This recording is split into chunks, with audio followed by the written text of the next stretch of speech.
ATN news দেখছেন, সবাইকে আমন্ত্রণ জানাচ্ছি ইসলামী ব্যাংক হ্যাপেনিং পয়েন্টের আজকের আয়োজনে। আপনাদের সাথে আছি আমি জান্নাতুল ফিরদাউস কবিতা। দেশের 2024-25 অর্থ বছরের বাজেট পাশ হচ্ছে আজ রোববার, যার আকার প্রায় 8 লাখ কোটি টাকা। আগামীকাল 1 জুলাই থেকে কার্যকর হবে এই বাজেটটি। ব্যক্তি পর্যায়ে সর্বোচ্চ আয়কর কমানো সহ প্রস্তাবিত বাজেটে বড় ধরনের পরিবর্তন ছাড়াই পাশ করা হবে। দেশের 53তম এই বাজেট কতটুকু জনবান্ধব হয়েছে এসব নিয়ে আজকে আমরা আলোচনা করার চেষ্টা করব। আমরা আমাদের আজকের হ্যাপেনিং পয়েন্টের বিষয় নির্ধারণ করেছি এবারের বাজেট ক্ষুধা ও দারিদ্র্যমুক্ত বাজেট।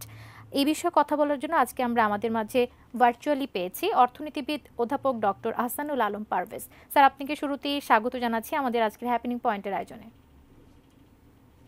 আপনার মাধ্যমে আপনাদের সমস্ত কোটি দর্শক শ্রোতাকে সালাম, শুভেচ্ছা দিয়ে শুরু করছি। আচ্ছা, এবারের বাজেট কতটুকু জনবান্ধব হয়েছে বলে আপনি মনে করছেন? শুরুটা আমরা এই প্রশ্ন দিয়ে রাখতে চাই। দেখুন, এটার উত্তরটা এভাবে হবে। প্রধানমন্ত্রী শেখ হাসিনা, যাকে আমি আপার বলে ডাকি, যথেষ্ট চেষ্টা করেছেন বাজেটটাকে মানুষকে খাইয়ে পরিয়ে রাখার একটা বাজেট দেওয়ার জন্য। বাট যে সাহসটা অনেকে করে না, সেটা হচ্ছে যে একটি দেশ কিন্তু শূন্যতা না। ধর্ষক, কর্ষক, চোর, ডাকাত, লুটেরা, বদমাইশ, ঘুষখোর, খুনি, রাহাজানি, আপনার কি বলে গাঁজাখোর, এইডস খোর, এবং আমাদের সেই ক্যাসিয়ানো, এই এই এরকম একটা জনগোষ্ঠী নিয়ে একটি রাষ্ট্র।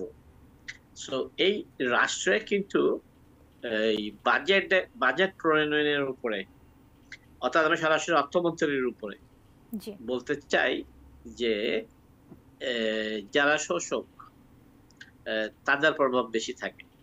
তাই প্রধানমন্ত্রী শেখ হাসিনা এবারের বাজেটটা দেওয়ার চেষ্টা করেছেন যে গরিবকে খাইয়ে পরিয়ে বাঁচিয়ে রাখা। কিন্তু এটা এটা এটা সুফলটা কেড়ে নিয়ে গেছে এই কাকচিল। যেমন এমপিদের উপরে কর বসানো হয়েছিল, সেখান থেকে ব্যাকগিয়ার দিতে হয়েছে মোহাম্মদ আলী ভাইকে। যেমন মনে করেন অতি বড় লোকদের উপরে করের হার বৃদ্ধি করা হয়েছিল, ব্যাকগিয়ার দিতে হয়েছে বয়োজ্যেষ্ঠ বরিষ্ঠ অর্থমন্ত্রী মাহমুদ আলী ভাইকে। তো এইভাবে আপনি যদি দেখতে চান, দুইভাবে কথাটা বলা যাবে।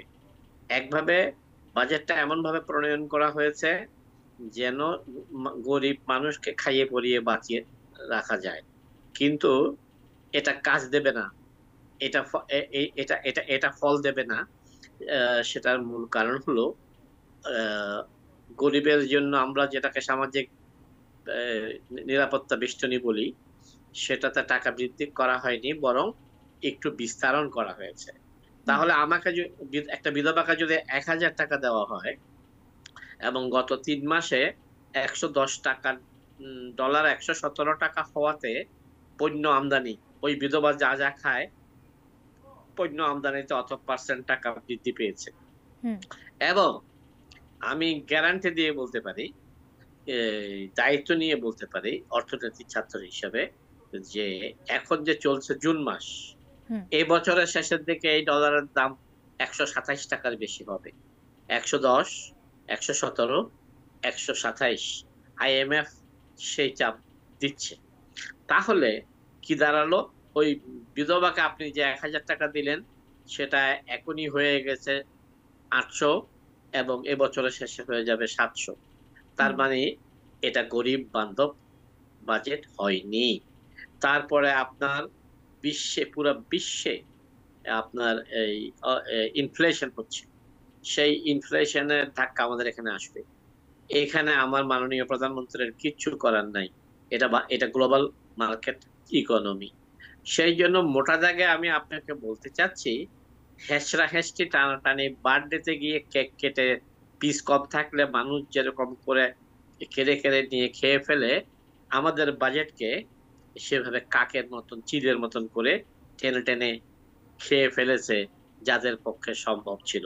বড় লোকরা কর বাড়াতে দেয়নি, এমপিরা আপনার গাড়ির ট্যাক্স কথা মানেনি, তারপরে আপনার কালো টাকাকে সাদা করার ক্ষেত্রে আরো একটু উচ্চ হার দেওয়ার বিষয় ছিল, সেটা করা হয়নি।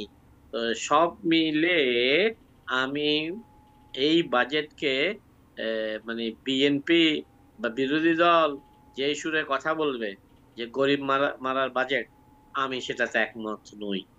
আমি বলতে চাই প্রধানমন্ত্রীর সমস্ত সদিচ্ছা সত্ত্বে অর্থনীতির মার পেছে আপনার এই এই এই গরিব মানুষ, এর জন্য এই বাজেটে কোনো সুখবর নেই। আপনার মতো মানুষ, আমাদের মতো মানুষ, আমার মেয়ের মতো মানুষ, অর্থাৎ যারা নতুন পাস টাস করে 1 লাখ টাকা বেতনে, 80,000 টাকা বেতনে ব্যাংকে, বিমা, মাল্টিন্যাশনাল কোম্পানিতে জয়েন করছে, এই বাজেটে তাদের উপরে খড়গ এ, নেমে আসবে। কারণ ট্যাক্স ডিপার্টমেন্ট বাংলাদেশের যে আমাদের যে 500, প্রায় 500-র মতন উপজেলা আছে আমাদের। আপনি একটু কল্পনা করুন, মাহমুদ আলী ভাইকেই বলছি, মাহমুদ আলী ভাই, আমার বয়স হয়ে গেছে আপনাকে প্রশ্ন করার, একেবারে ভয়হীন ভাবে।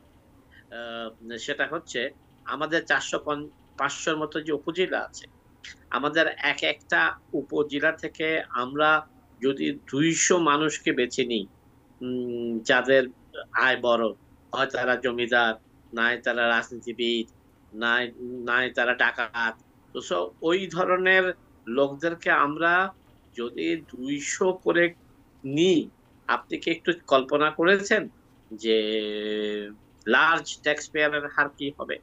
তাহলে সেখানে যারা নতুন শিক্ষিত যুবক যুবতী নতুন চাকরিতে ঢুকেছে, তার যারা ট্যাক্স দিচ্ছে, বেতনের সাথে ট্যাক্স কেটে নিচ্ছে, তাদের উপরে মরার উপরে খরার ঘা এই বাজেটে ব্যবস্থা করা হয়েছে।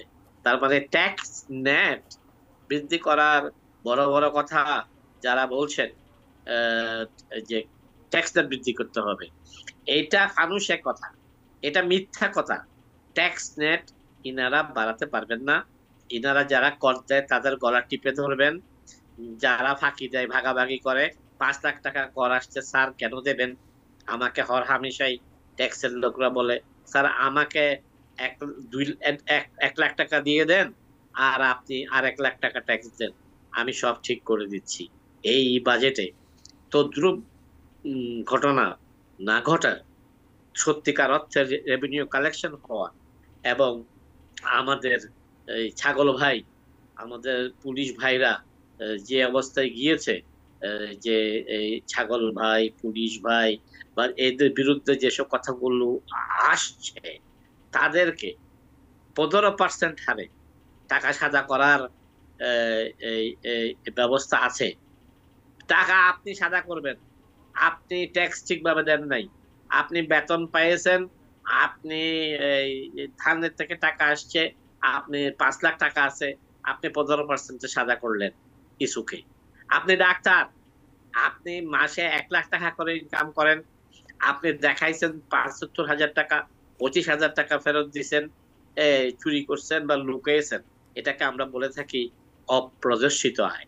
তো সেটা আপনি ঘোষণা করবেন, 15% দেবেন, দ্যাটস অল রাইট।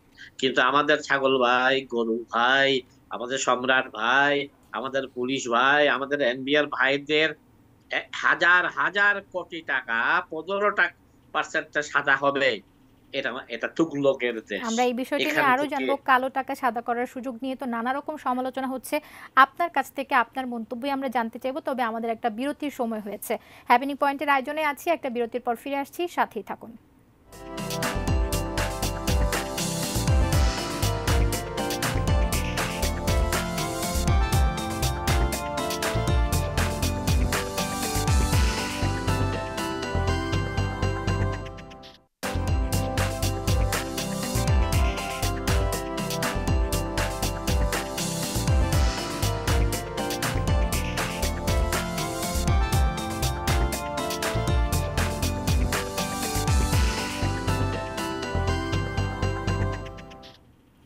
বিরতির পর ফিরে আবারও সবাইকে স্বাগত জানাচ্ছি ইসলামী ব্যাংক হ্যাপেনিং পয়েন্টের আজকের আয়োজনে। আমাদের সঙ্গে অতিথি হিসেবে ভার্চুয়ালি যুক্ত আছেন অধ্যাপক ডক্টর আহসানুল আলম পারভেজ। স্যার, বিরতিতে যাবার আগে আমরা কালো টাকা সাদা করার বিষয়টি নিয়ে কথা বলছিলাম, এটা নিয়ে আমরা একটু শেষ করতে চাই আপনার মন্তব্য। আচ্ছা দেখেন, আমি অন্তত পক্ষে 15 বছর ধরে চিৎকার করছি কালো টাকা, সাদা টাকা, হলুদ টাকা, এইভাবে কথা শিক্ষিত লোকরা, বিশেষ করে অর্থনীতিবিদরা যারা বলে, আমি তাদের প্রতি দয়া হয়। এখন ধরেন আমার একটা সিএনজি ট্যাক্সি আছে, তো আমার সিএনজি ট্যাক্সির ড্রাইভার ডেইলি 1,500 টাকা করে ইনকাম করে, মাসে 45,000 টাকা ইনকাম করে, বছরে 6 লাখ টাকা ইনকাম করে। যদি সে 3.5 লাখ টাকার উপরে হলে যে ট্যাক্স দিতে হবে, সে যদি সেটা না দেয়, আবার আমার ডাক্তার ভাই যদি প্র্যাকটিসের সব টাকা না দেখায়, আবার আমার পুলিশ ভাই, এনবিআর ভাই, ছাগল ভাই, পাগল ভাই, ওরা যে কয়েক হাজার কোটি টাকা চুরি করেছে, এই টাকাকে সবগুলোকে আপনি কালো বলবেন? আহাম্মকি এক এই সিএনজি ড্রাইভার, সিএনজি চালিয়ে, ভ্যান ড্রাইভার, ভ্যান চালিয়ে অনেক অনেক মাঝি বস্তাল গিয়ে 3,50,000 টাকার থেকে বেশি ইনকাম করে বছরে। তো মাহমুদ আলী ভাইকে বলছি যে এই আপনার অনেক বয়স হয়েছে, এই এটা বন্ধ করেন। একটা হবে ট্যাক্স নট পেইড, তার মানে মানি ট্যাক্স নট পেইড, তার মানে আমার ইনকাম সোর্স আছে, আমি প্রাইভেট পড়াই, আমি রুগী দেখি, আমি মানুষের, আমি মেয়ের জন্য 10টা ফ্ল্যাট কিনি না। আমার ক্ষেত্রে হবে শব্দটা অপ্রদর্শিত আয়। আর আমি পেটে, মানুষের পেটে কলম লাগিয়ে পার্সেন্টেজ 10%, কন্ট্রাক্ট, পাওয়ার ইউনিটের জন্য ঘুষ, আমি ঘুষ খেয়ে খেয়ে 10,000 কোটি টাকা ইনকাম করেছি, সেটা কালো টাকা। অর্থাৎ অবৈধ উৎস থেকে আয় করা টাকা কালো টাকা, বৈধ উৎস থেকে আয় করা টাকা কিন্তু দেখানো হয়নি ট্যাক্সে, সেটা অপ্রদর্শিত টাকা। আপনি একজন ছোটখাটো মানুষ, আপনি প্রাণ চলে যাচ্ছে, আপনি মরে যাচ্ছেন, আপনি কোনোভাবে গিয়ে ইন্ডিয়াতে চিকিৎসা করতেছেন, এই তখন আপনার এখানে চলে গেল আপনার সময়টা, আপনার টাকা কালো টাকা হয়ে গেল, যেহেতু দেখান নাই। এক, 2 নম্বর হচ্ছে ইনকাম ট্যাক্সের হার বছর, প্রত্যেক বছর আমাকে বলবে যে আপনার এটা স্যাম্পলিং এ পড়ছে, 20,000 টাকা দিয়ে দিই, তখন স্যাম্পলিং থেকে মাপ।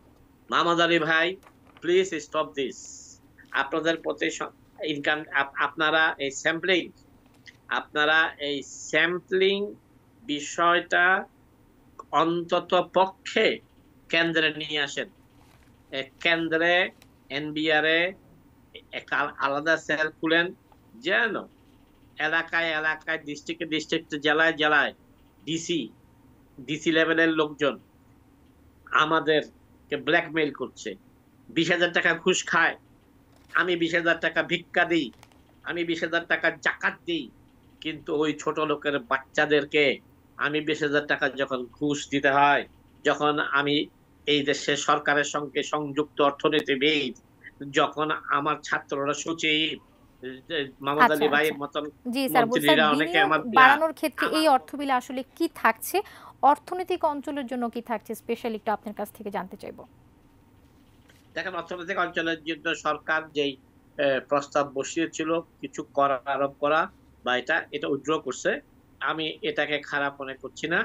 যদিও আপাতত আরো বছর দুয়েক বিশ্ব অর্থনীতির কারণে আপনি অর্থনৈতিক অঞ্চল করেন আর যে অঞ্চল করেন, এটা খুব বেশি সুফল বয়ে আনবে না। আচ্ছা, বুঝতে পেরেছি। এবারের বাজেটে অর্থনৈতিক অঞ্চল এবং হাইটেক পার্কের শুল্কমুক্ত যন্ত্রপাতি আমদানিতে যে সুযোগটা থাকছে, সেক্ষেত্রে দুর্নীতির কোনো সুযোগ কি সৃষ্টি হতে পারে বলে মনে করছেন? দুর্নীতির সুযোগ তো নিঃশ্বাসে নিঃশ্বাসে, এটা নিয়ে আমি কোনো কথা বলবো না। দুর্নীতি কে করে না? করে না এরকম 50টা লোক আপনি আমার বাসায় দাওয়াত দেন বা রেডিসনে দাওয়াত দেন, আমি খাওয়াবো। আমি অনেক চেষ্টা করছি, খোদার কসম করে বলছি, আমি অনেক চেষ্টা করছি 100 লোকের নাম লিখতে, যারা দুর্নীতি করে না। কিন্তু আমি ব্যর্থ হয়েছি। দুর্নীতির সুযোগ আছে, দুর্নীতি চলবে, কিন্তু সেটা সীমার মধ্যে। সেটা তো অবশ্যই। সংসদ সদস্যদের শুল্কমুক্ত সুবিধায় গাড়ি আমদানির যে সুযোগ, এটিকে কিভাবে দেখছেন? সংসদ সদস্যরা যে জনবান্ধব নয়। আপনার প্রশ্ন ছিল বাজেট জনবান্ধব কিনা? সংসদ সদস্য রাজ্যের জনশত্রু। মাপ চাই, সবাই না, সবাই না। অধিকাংশ সংসদ সদস্যরা জনশত্রু। তারা কোটি, কোটি টাকা ইনভেস্ট করে সংসদ সদস্য হয় শুধু অফুরন্ত টাকা ইনকাম করার জন্য। আমরা যখন বলে থাকি শাসক আর শাসিত, সংসদ সদস্যরা শাসক। শাসকদের রং লাল হোক আর সাদা হোক আর কালো হোক, সব শিয়ালের রায়। ট্যাক্স কমানোর জন্য সব সংসদ সদস্যের বক্তব্য এক। এটা জাতির জন্য দুর্ভাগ্য। বাংলার জনগণ যারা ভোট দেয় আর দিতে পারে না, তো যারা শুধু মার্কার চাকর, তাদের জন্য দুর্ভাগ্য যে তাদের বাসায়, তাদের পাড়াতেই তাদের শত্রুরা আছে। তো ওই বাবরের ভাষায় লুকিং ফর শত্রুস, এই জনগণকে আমি এখন লুকিং ফর শত্রুস করতে বলবো। যে মাদক ব্যবসায়ী, ইয়াবা ব্যবসায়ী, খুনি, ধর্ষক, সিন্ডিকেট নেতা, এদেরকে আর সংসদ বুঝতে সদস্য পেরেছি। জি স্যার, জি স্যার। বানাবেন আপনাকে না। অসংখ্য ধন্যবাদ আমাদের সঙ্গে যুক্ত হয়েছেন। আমাদের হ্যাপেনিং পয়েন্টের আয়োজনের একদম শেষ দিকে আমরা চলে এসেছি। আপনাকে অসংখ্য ধন্যবাদ আমাদের সঙ্গে যুক্ত হয়েছেন আপনি এই বিষয়ে কথা বলার জন্য। জি। আমরা আজকে হ্যাপেনিং পয়েন্টে কথা বলছিলাম ক্ষুধা ও দারিদ্র্যমুক্ত দেশ করার বাজেট এই বিষয়ের উপর। আজকের মতো হ্যাপেনিং পয়েন্টের আয়োজন এখানেই শেষ করছি। ভালো থাকবেন, সুস্থ থাকবেন, এটি নিউজের সঙ্গেই থাকবেন।